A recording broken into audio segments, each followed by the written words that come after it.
마가복음에만 있는 독특한 문학적 구조가 있습니다.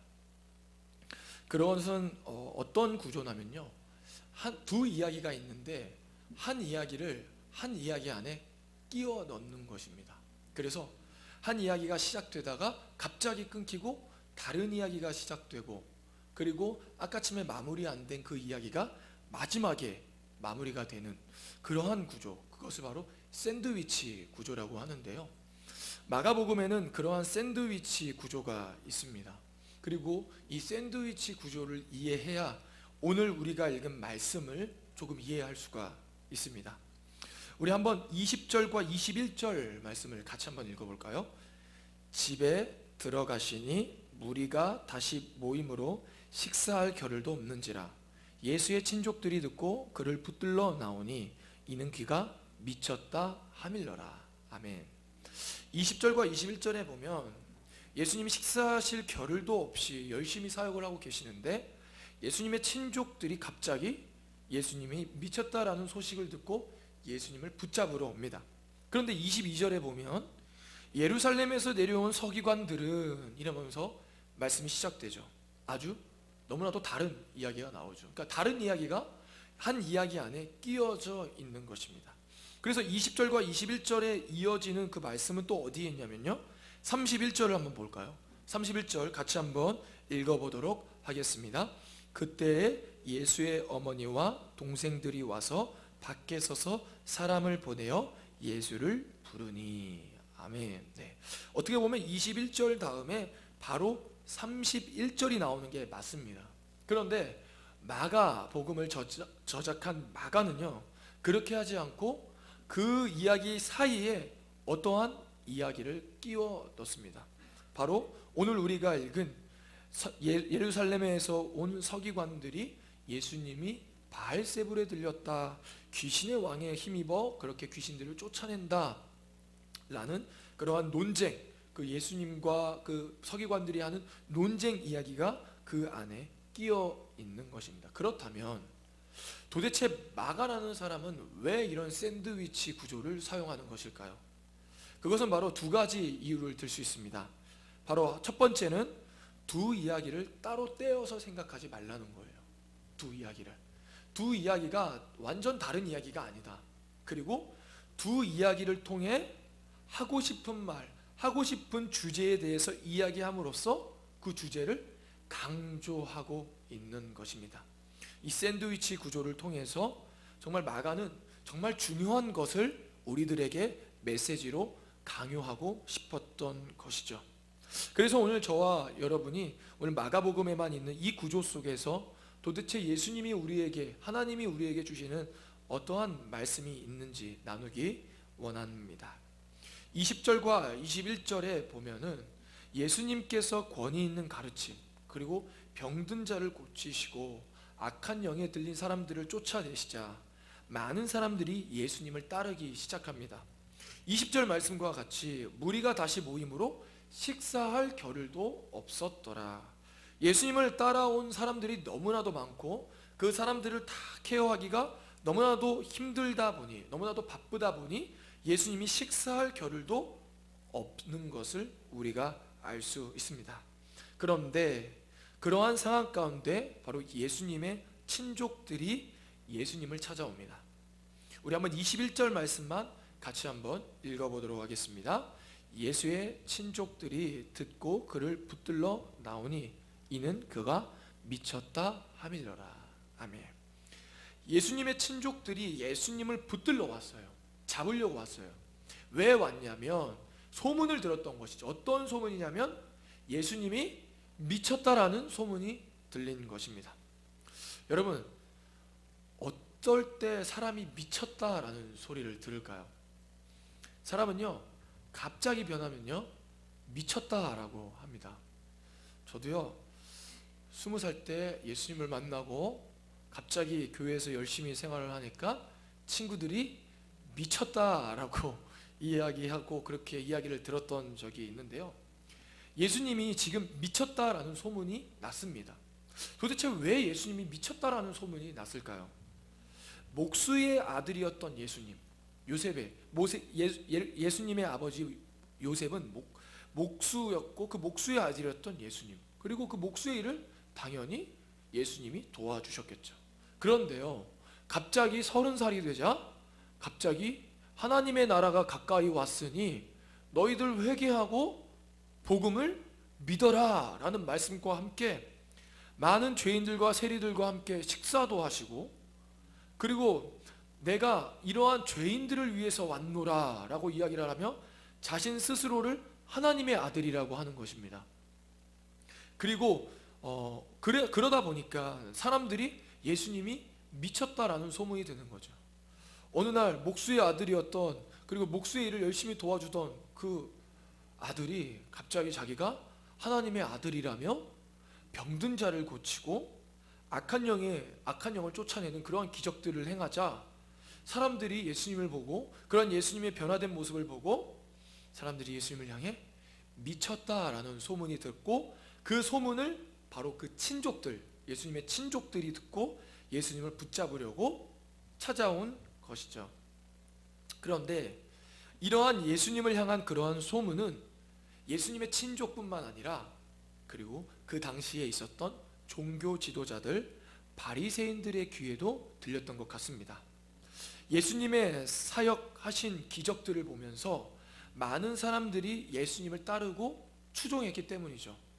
보통 사람이 할 수 없는 권위 있는 가르침, 그리고 보통 사람들이 할 수 있는 병든 자를 고치는 행동, 그리고 악한 영을 쫓아내는 그러한 모습들을 보면서 진정 우리를 구원해줄, 우리를 다시 이 로마로부터 다시 회복시킬 그 메시아가 바로 예수님이다라는 그러한 소문을 듣게 된 것입니다.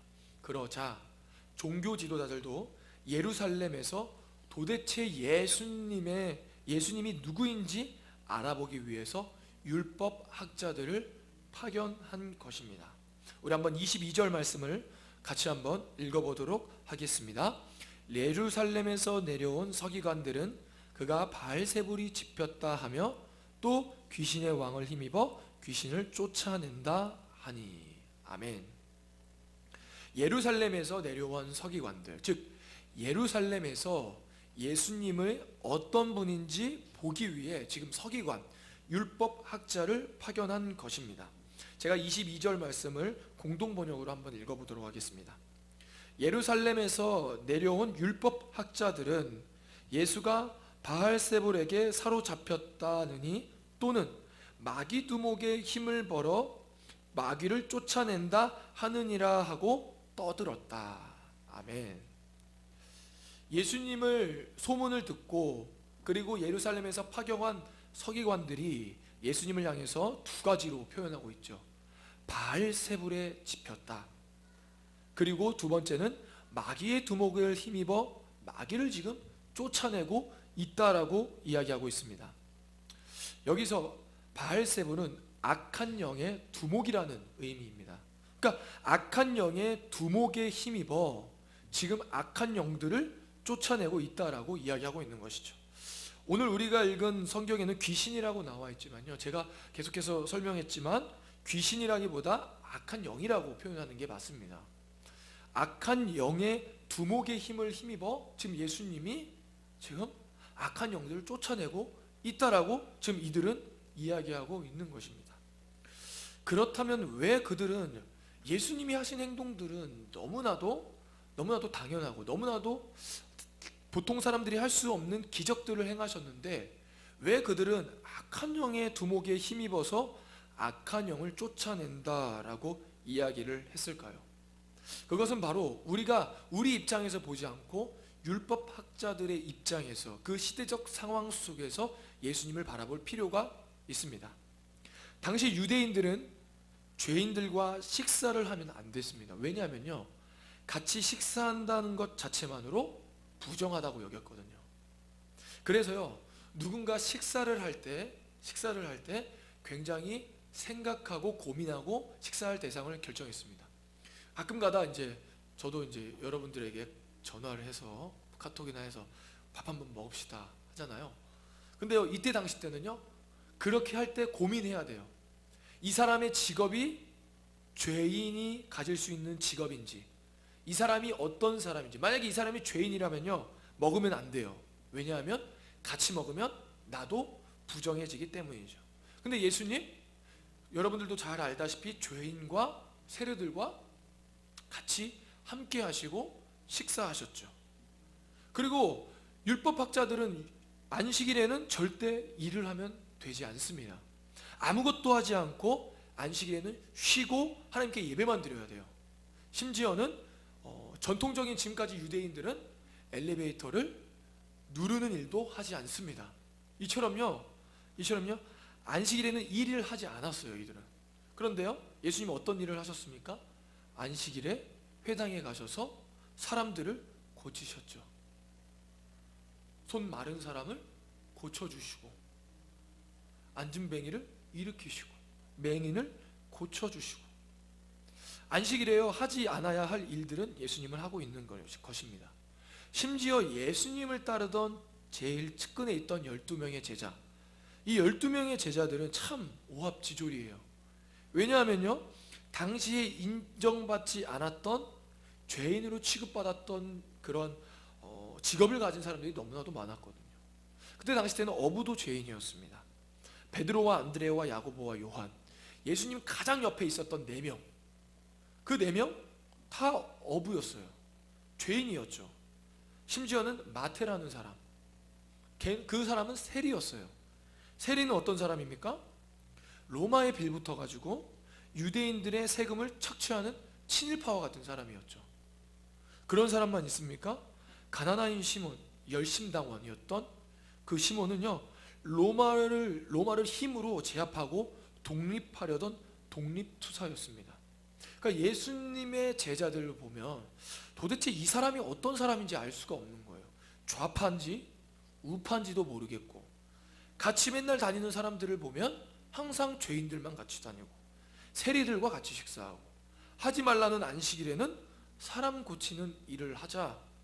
이 유대인들, 더욱이 율법에 능통했던 이러한 율법학자들은 예수님을 보면서 죄인이라고 취급했고, 그런데 그렇게 그들의 눈에는 죄인으로 보이는 그 예수님이 어떤 사역을 하시냐면, 악한 영을 쫓아내시고, 진짜 병든 자를 고칠 수 없는데 고쳐내시고, 정말 어디서 듣지 못한 권위 있는 가르침으로 말미암아 많은 사람들이 예수님을 쫓아다니기 시작한 것입니다. 그것을 보면서 저 사람이 분명히 죄인이긴 죄인인데 하는 일은 범상하지 않으니 오늘 어떻게 이야기하고 있는 것입니까? 저 사람은 악한 영, 마귀의 두목의 힘을 빌려서 지금 저러한 사역을 하고 있다라고 지금 이야기하고 있는 것이죠. 악한 원수 마귀의 두목의 힘을 빌려서 예수님이 그렇게 악한 영들을 쫓아내시고, 그리고 병든 자를 고쳐주신다라고 율법학자들은 생각했던 것입니다. 그것에 대해 예수님은 아주 논리적으로 반박하시죠. 우리 한번 23절과 26절까지의 말씀을 같이 한번 읽어보도록 하겠습니다. 예수께서 그들을 불러다가 비유로 말씀하시되, 사탄이 어찌 사탄을 쫓아낼 수 있느냐? 또 만일 나라가 스스로 분쟁하면 그 나라가 설 수 없고, 만일 집이 스스로 분쟁하면 그 집이 설 수 없고, 만일 사탄이 자기를 거슬러 일어나 분쟁하면 설 수 없고 망하느니라. 아멘. 예수님 이렇게 말씀하십니다. 사탄이 어떻게 같은 편 사탄을 쫓아내겠느냐? 나라가 스스로 분쟁하면 무너지고, 집이 스스로 분쟁하면 설 수 없고, 사탄이 자기 자신을 거스르면 결국 망한다. 어떻게 귀신의 왕이 귀신들을 쫓아낼 수 있느냐라고 말씀하시면서 아주 논리적으로 율법학자들의 그러한 의견과 내용과 논쟁에서 비판하고 계시고 있는 것을 볼 수 있습니다. 그러시면서 예수님이 이렇게 말씀하시죠. 우리 한번 28절과 29절 말씀을 같이 한번 읽어보겠습니다. 내가 진실로 너희에게 이르노니 사람의 모든 죄와 모든 모독하는 일은 사하심을 얻되, 누구든지 성령을 모독하는 자는 영원히 사하심을 얻지 못하고 영원한 죄가 되느니라 하시니. 아멘. 지금 오늘 예수님께서 이 말씀을 율법 학자들에게 말씀하신 이유는 바로 율법 학자들이 어떤 죄를 짓고 있는 것입니까? 바로 성령 모독죄를 짓고 있는 것이죠. 성령 모독죄를 지은 사람은요, 영원히 사함을 받지 못한다라고 이야기를 하고 있습니다. 그렇다면 성령 모독죄는 무엇일까요? 바로 지금 율법 학자들이 짓는 죄이죠. 예수님은요, 거룩한 영, 성령에 힘입어서 사역을 하셨습니다. 그래서 죄인들과 세리들을 돌보시고 그들이 하나님 앞에 다시 한번 돌이킬 수 있도록 회개의 기회를 주셨죠. 뿐만 아니라 안식일이라 할지라도 정말 아프고 어렵고 힘든 사람이 있다면 그들을 돌보고 그들의 병들을 치료해 주셨습니다. 그리고 남들이 편애하고 남들이 업신여기는 그러한 사람들을 자신의 측근에 놓으며 그 사람들을 천천히 양육해 나가셨던 그러한 거룩한 사역을 하셨던 분이 바로 예수님이셨죠. 그런데 오늘 율법학자들은 예수님이 그렇게 하신 거룩한 성령의 사역을 뭐라고 이야기하고 있냐면, 저거는 악한 원수 마귀의 두목에 힘입어, 악한 영 두목에 힘입어 한 사역이라고 지금 모독하고 있는 것이죠. 즉 성령의 사역을 악한 영에 사로잡혀 악한 영의 사역이라고 지금 율법학자들은 성령의 사역을 모독하고 있는 것이고, 예수님은 절대 그러한 죄는 사함을 얻지 못한다라고 이야기를 하고 있습니다. 왜 사함을 얻지 못할까요? 당연히 그 율법학자들이 악한 영에 사로잡혀 있기 때문이죠. 악한 영에 사로잡혔기 때문에 성령의 사역을, 성령의 거룩한 사역을 알아보지 못하는 것입니다. 그래서 그들은 이렇게 고백합니다. 예수님을 향해서 우리 30절 말씀을 같이 한번 읽습니다. 이는 그들이 말하기를 더러운 귀신이 들렸다 함이러라. 아멘. 예수님을 향해서 뭐라고 말하고 있습니까? 저 예수 더러운 악한 영에 들려서 저러는 거야. 거룩한 성령의 사역을 하신 예수님을 향해 저 사람 더러운 영에, 악한 영에 들렸다라고 이야기하고 있습니다. 자신들이 악한 영에 들린지는 알지 못하고 오히려 성령의 사역을 하신 예수님을 향해 귀신 들렸다, 악한 영에 들렸다라고 이야기를 하고 있는 것이죠. 바로 이 이야기에 이어서 앞에 나서 나온 예수님의 친족들이 예수님이 미쳤다라는 소식을 듣고 예수님을 붙잡으러 온 이야기가 계속해서 이어집니다. 우리 한번 31절과 32절까지 한번 읽어보도록 하겠습니다. 그때에 예수의 어머니와 동생들이 와서 밖에 서서 사람을 보내어 예수를 부르니 무리가 예수를 둘러 앉았다가 여짜오되 보소서 당신의 어머니와 동생들과 누이들이 밖에서 찾나이다. 아멘. 오늘 이 말씀을 보니까요, 예수님을 지금 소문을 듣고 온 사람들이 두 사람들의 부류가 있습니다. 한 부류는 예수님의 친족들이죠. 그들은요, 예수님이 미쳤다라는 소문을 듣고 찾아옵니다. 심지어 오늘 우리가 읽은 말씀 중에 율법 학자들은 예수님의 어떤 소문을 듣고 오냐면 바로 예수님이 귀신의 왕에 힘입어서 저런 사역을 하고 있다라고 하며 예수님을 찾아오고 있습니다.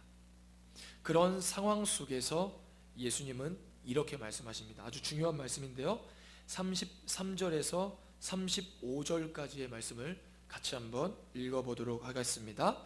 대답하시되 누가 내 어머니이며 동생들이냐 하시고 둘러 앉은 자들을 보시며 이르시되 내 어머니와 내 동생들을 보라. 누구든지 하나님의 뜻대로 행하는 자가 내 형제요 자매요 어머니이니라. 아멘.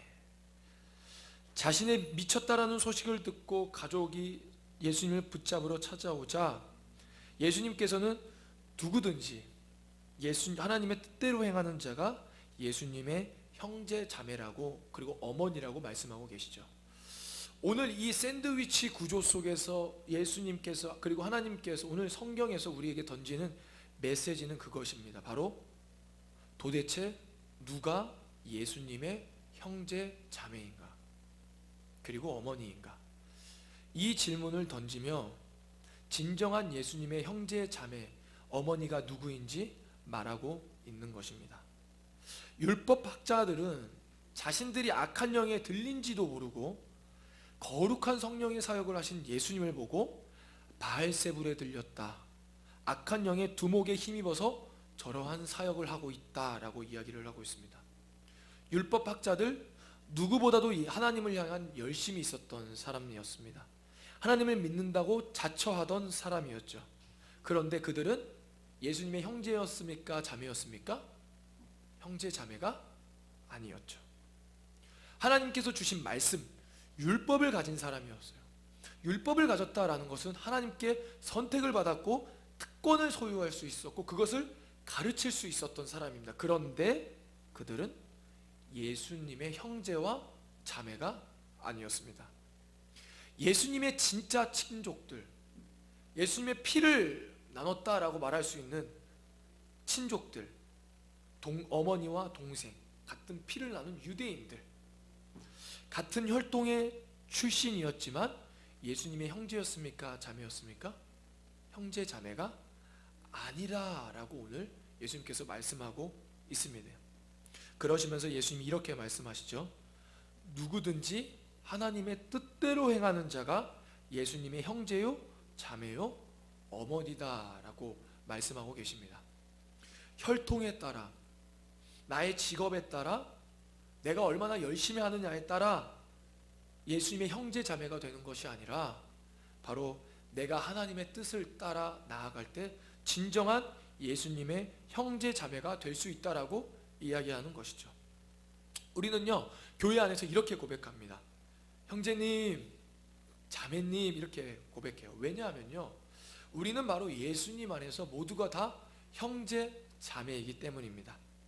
예수님의 보혈로 말미암아, 예수님의 십자가 보혈로 말미암아 우리가 죄 사함 받고 그로 말미암아 예수님의 하나님의 자녀 백성이 되었기 때문에요, 저와 여러분들은 다 같이 주님 안에서는 형제와 자매인 것이죠. 그렇지만 우리가 서로를 향해 형제님, 자매님 이렇게 고백하면서 이야기하면서 그렇게 부르면서 우리가 더 깊이 묵상하고 생각해야 할 것은 바로 무엇입니까? 진짜 내가 예수님의 형제 자매인가라는 질문입니다. 그리고 정말 내가 그렇게 예수님의 형제와 자매처럼 삶을 살아가고 있는가? 하나님의 뜻을 따라 나아가고 있는가? 거룩한 영에 의해 삶을 살아가고 있는가? 우리가 우리 스스로를 다시 한번 돌아봐야 한다라는 것입니다. 누구보다도 율법을 잘 알았던, 하나님의 말씀을 잘 알았던 율법학자들, 그들은 예수님의 형제와 자매가 아니었습니다. 누구보다도 예수님과 가까이 지냈던 예수님의 형제, 그리고 누이, 동생, 어머니, 그들도 예수님의 형제와 자매가 아니었습니다. 오히려 둘러 앉은 자들을 보시며 이르시되 내 어머니와 내 동생들을 보라 라고 말씀하시죠. 예수님을 따르고 예수님의 뜻을 쫓아 나아갔던 그 사람들을 향해서 예수님은 이들이 바로 나의 형제요, 자매요, 어머니다 라고 말하고 있습니다. 바라옵기는 저와 여러분이 예수님의 형제와 자매가 되기를 소망합니다. 우리의 삶에서 나의 삶을 내 방식과 내 뜻대로 내가 원하는 대로 그리면서 사는 것이 아니라 내 삶 속에서 하나님이 이루고자 하시는 그 뜻을 발견하고 그 뜻을 쫓아 나아가는 그러한 예수님의 형제와 자매가 되기를 소망합니다. 그래서 우리가 청년부 안에서 이렇게 신앙생활하면서 정말 예수님의 진정한 형제 자매, 예수님을 따르는 제자가 되기를 소망합니다. 기도하겠습니다. 하나님 감사합니다. 오늘 말씀을 통해서 진짜 예수님의 형제 자매가 누구인지 깨달았습니다. 예수님의 형제 자매는 바로 예수님의 뜻을 쫓아 나아가는 사람입니다. 예수님의 앞에 하나님의 말씀을 따라 나아가는 사람입니다. 나의 생각과 나의 방식으로 내가 생각하는 방법대로 나아가는 것이 아니라 하나님께 묻고 여쭙고 나의 삶을 하나님의 뜻대로 그려 나아가는 그러한 사람이 바로 예수님의 형제와 자매와 어머니임을 깨달았습니다. 하나님, 우리의 삶 속에 주님의 뜻대로 나아갈 수 있는 은혜를 허락하여 주시옵소서. 주님의 방법을 쫓아 나아가는 주님의 자녀들 되게 하여 주시옵소서. 감사하며 예수님의 이름으로 기도드립니다. 아멘.